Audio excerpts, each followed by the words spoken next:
Hey, are there still new anime from this season that you haven't checked out yet? Or maybe you just completely missed them? It's okay, don't sweat it. I'm Lauren from Funimation with some reactions to a bunch of the first episodes from this season to help you find something to watch. Let's get to it. First up, Sleepy Princess in the Demon Castle. And listen, from the first 2 minutes, this anime had me rolling. Like the title implies, the princess gets stolen by an evil demon king and gets locked up in his castle. And this castle is spooky. Like full-on Spirit Halloween store in August spooky. It is dramatic as hell out of nowhere and is pretty much the creepy castle blueprint. And how does the princess handle this? My girl said, well, they haven't done me any harm, so I guess I'm gonna sleep. But she can't get a good night's rest because this creepy castle has scratchy, crusty old pillows and sheets. So she basically goes on a quest to get materials from around the castle to make her sleep comfortable by any means necessary. She is dedicated to the craft, nay, the art form of getting a good night's sleep. It's only episode 1, and she is willing to cut whoever, whenever to make it happen, and honestly, I really respect that. We see a ton of different types of demons roaming the castle, but I'm 100% convinced that this tiny, sleep-deprived princess is the only thing to be afraid of. Perfect Halloween vibes, 10 out of 10. Loved the start of this anime. Plus, this Demon King has absolutely no business being this fine. Like, honestly, how dare you? All right, let's keep moving through these first impressions. And keep in mind, Funimation has over 30 new anime streaming this season. The world may be burning, but when it comes to our fall lineup, honestly, the anime gods really blessed us with plenty to watch, so go subscribe. Next, I want to talk about Akudama Drive because, oh my god. So first things first, this anime goes out to the cat lovers, and not in the way you'd expect. This isn't for the cutesy cat lovers. This is for the cat lovers who also want a high-paced, cutthroat, dark but vibrant, unapologetically wildish sci-fi anime. And buckle up because this first episode is it. It's from the creator who brought us the Danganronpa franchise, and not only does this first episode put its foot all the way down on the gas, it is drowning in aesthetic. Personally, I will always be a sucker for neon futuristic cities with a good dystopian edge. Vintage cars and bright floating lights, airships, 3 shots of a cat in the first few minutes. I don't know who's been reading my diary, but thank you for this.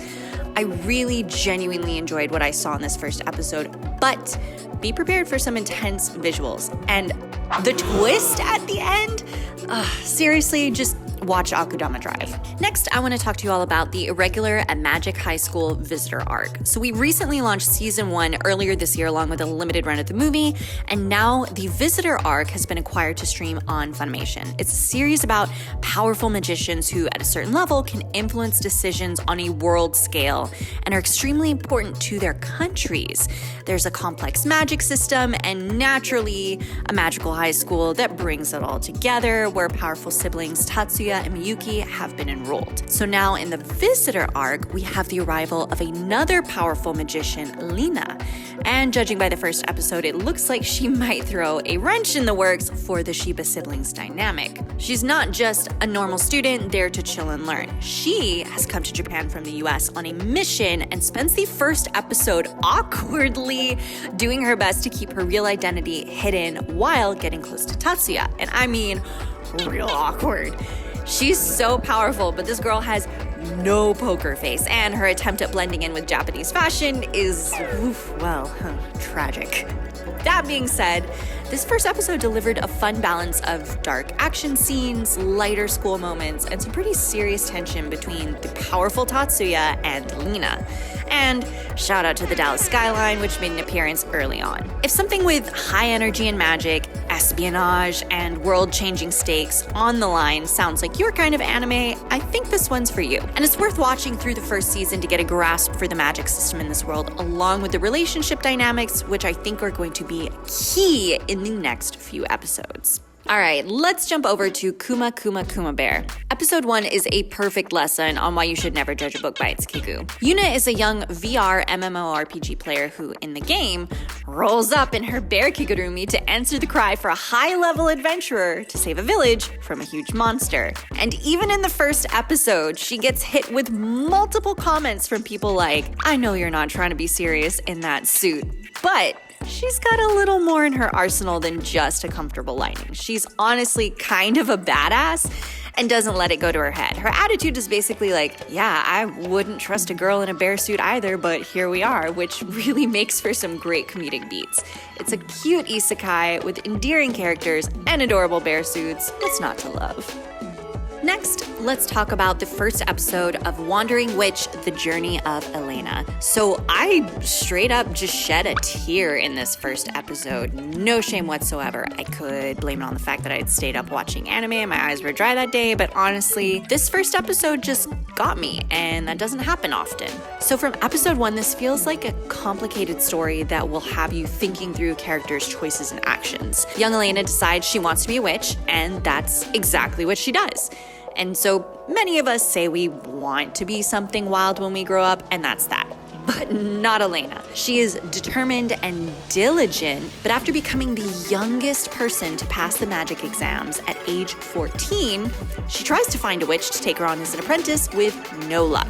Until she finds the Stardust Witch. And from there, well, it's an unexpected turn towards focusing on humanity and realizing what we're worth. Episode 1 packed a lot of complicated emotion into a simply yet beautifully woven package.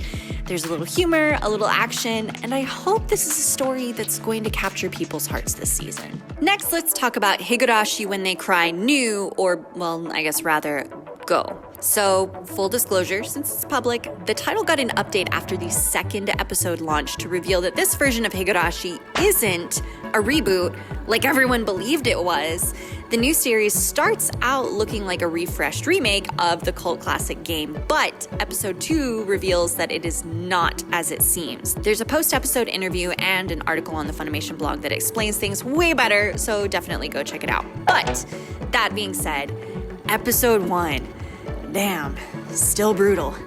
And even though I knew how brutal it would be, the quiet pacing still did a really good job of luring me into a false sense of security. And honestly, the cute and casual character style by Akio Watanabe was actually very instrumental in that. It's purposefully disarming and makes the coming story changes feel much more abrupt, especially as the tension begins to shift throughout the first episode. From what I've seen as of this recording, new viewers won't be left behind without seeing the original, and the creator has actually mentioned that the stories was made for new viewers, so don't worry. I am definitely sticking with this one because I feel like there is much more to come. All right, let's talk about episode 1 of Arashi and Shimamura. This is very cute, and I am already ready for more. The first episode took me back to a simpler time in life when feelings were still complicated, but the world wasn't on fire. It's about two girls, Arashi and Shimamura, who start out meeting randomly when they're both skipping class and end up tackling much more complex emotions as budding feelings develop. They've got the delinquent label, but they're still pretty wholesome, honestly. Episode 1 was calm and sweet and recaptured that feeling of breaking the rules when you're young, but it's still not a huge deal. The growing relationship between Arashi and Shimamura was very present and joyful to watch, even from the first episode. I can't wait to see more. Just a boy and his slimes. You may have caught the premiere of By the Grace of the Gods back at Funimation Con 2020 in July, and now this Funimation co-pro is officially streaming. So think That Time I Got Reincarnated as a Slime, but instead it's That Time I Got Reincarnated with my slimes and they are my precious familiars. It's a reincarnation isekai where a diligent salary worker, Ryoma, sadly dies in his sleep, and three kind gods grant him a new life as a young boy living in a forest with his slimes. It's a more peaceful slice of life isekai and an extreme look at slime farming. He has cultivated hundreds of slimes, every type from acid slimes that can disintegrate bones to cleaning slimes that help with the dishes. With so many dark anime this season, this is a really cute weekly break to bring you something fun and just pure. Next, we're talking Ikebukuro Westgate Park. I like to think of this as the fun crime-ish anime. Our MC Makoto isn't in a gang, but rather gang adjacent with ties and connections on both sides of the law. So he works at his mom's fruit stand by day and takes odd jobs by night, helping to keep the order in Ikebukuro. And in episode 1, that includes helping a young girl take down some dangerous drug dealers, no big deal. Originally a series of novels, then a live-action TV series before getting a manga, and now an anime adaptation, the Ikebukuro Westgate Park mystery series has been around since 1998. Episode 1 has some slight Durarara vibes, which makes sense because the IWGP series that I mentioned is actually what inspired the Durarara novel and anime. This was fun but fast-paced action, and I'm sure there's more we'll get to discover about Makoto's backstory and how he became the problem solver of Ikebukuro. Honestly, I can't wait. Next, we're looking at the Warlords of Sigurdrifa. Basically, cute girls doing war things, the anime. This one comes from the same creator as High School Fleet and follows Claudia, a pilot who has a strong but dark reputation, which doesn't usually bode well for the other pilots she flies with. But she's been transferred to a new base, and while it doesn't exactly match her prestige with a totally new vibe and cute new crew, things could be different for her going forward. Episode 1 was a heck of an episode at 47 minutes, and I really love when anime gives us these meaty first episodes to really get a feel for a series. It kind of feels like it's speed running the 3-episode rule. I was also happy for the long first episode because I had a lot of fun with this one. Going in, I thought maybe this might give me some Saga of Tanya the Evil vibes, which I also love, but it's much more wholesome than that. I'm loving the air fight scenes paired with the overall just resort aesthetic here. Plus, Claudia's new teammates are very quirky and very distinctive. So if you love wartime anime with a cute girl twist, definitely give this one a try. And we have Our Last Crusade, or The Rise of a New World. And this is like the Romeo and Juliet of fantasy anime, Science vs. Magic edition. So there's Iska, who is a disgraced knight, and Alice Lise, who is a super powerful ice calamity witch, and their two worlds have been at war with each other forever, ever. But don't let Iska fool you. He is down with these witches, I can tell. A glimpse at his backstory in the very start of the series shows that he actually did time for helping a witch escape, and now he's playing the long game. I personally want to see how this forbidden lover story ends because the way it starts, woo! Iska and the Ice Calamity Witch meet in a full-on battle against one another, and just when I thought that was enough to set the stage for tension between the two, they end up running into each other again at the opera of all places. I don't know, there's just something about waging a powerful battle against one another and then seeing each other in formal wear. I am so here for this. Finally, let's talk about The Day I Became a God. This quirky slice of life comedy comes from the same production team that brought us Angel Beats and Charlotte, and my first impression of this anime is that it is very, very cute and playful. So, a girl appears, referring to themselves as the god Odin, and tells our protagonist Yota that the world is ending in 30 days. Now, episode 1 is demonstration after demonstration of Odin's abilities as they try to convince Yota of their identity and also kind of just problem solve his life. The first episode had so many different adventures along the way. It felt like a food episode, baseball episode, a love confession episode, and more all packed into one. Plus, I just really respect Odin's style. They show up and do exactly what I do, which is make a defined decision to go eat ramen and then use their powers to predict a horse race. Honestly, I'd be eating good and stacking paper without a care in the world. This episode was a ton of fun, and there's some beautiful shots woven throughout. Plus, the relationship between Yota and Odin is hilarious. If you enjoyed anime like Angel Beats, definitely give this one a watch. But I'm afraid this is also where I leave you, but there's still a ton of other brand new anime that just launched on Funimation this season.